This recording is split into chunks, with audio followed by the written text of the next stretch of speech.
Right now, someone somewhere is buying something online. Millions of people are. Every single day, over $18 billion is spent on online shopping. Clothes, electronics, food, furniture, you name it. But here's a question almost nobody thinks to ask.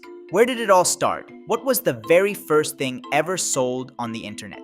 The answer might surprise you. In 1971, the internet as we know it didn't exist yet. What did exist was something called ARPANET, a military computer network built by the US Department of Defense to connect universities and research labs across the country. It was cutting edge, serious, classified in some ways, and the first time someone used it to sell something, it was a drug deal. Students at Stanford and MIT used ARPANET to arrange the sale of a small amount of marijuana between the two universities. They typed messages back and forth, agreed on the deal, and met up in person to exchange the cash and the product. No money was ever sent online, no payment. Just two groups of college kids using a military network to arrange a drug transaction. Nobody got caught, and for the next 2 decades, the idea of actually buying something online, paying for it with a card through a website, remained completely unsolved. The reason was simple. Nobody trusted it. Think about it. If you type your credit card number into a computer and send it across the internet, who's reading it on the other side? Anyone could intercept it. That one problem, security, was the wall standing between the internet and commerce.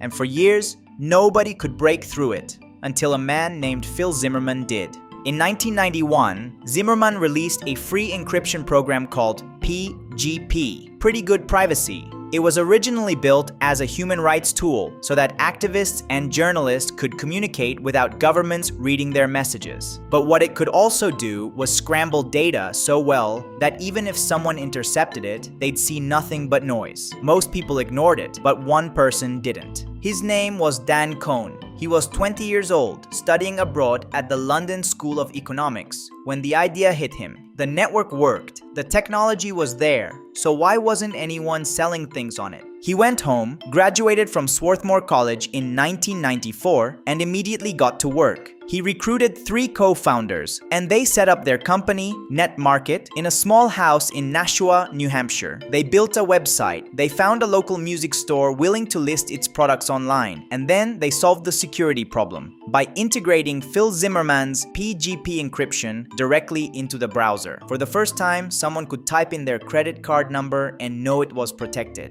Now, all they needed was a customer. On August 11th, 1994, a man named Phil Brandenberger from Philadelphia opened his computer, went to Net Market, and bought a CD of the album 10 Summoner's Tales from English musician Sting. $12.48 plus shipping. The payment went through. The first official transaction done 100% online was a success. The next morning, the New York Times ran the story. The headline read, "Attention shoppers, internet is open." Kohn told the reporter, even if the NSA was listening in, they couldn't get his credit card number. The entire internet at that point had only a few dozens of websites. Less than a year later, in July 1995, Jeff Bezos launched Amazon, also starting with CDs and books, then eBay, then everything else.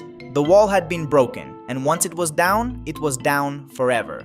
That $12.48 transaction is now a $6.8 trillion industry. Every time you tap Buy Now on any device, any website, anywhere in the world, it traces back to one afternoon in 1994. A kid with a website, a Sting CD, and a purchase that started it all.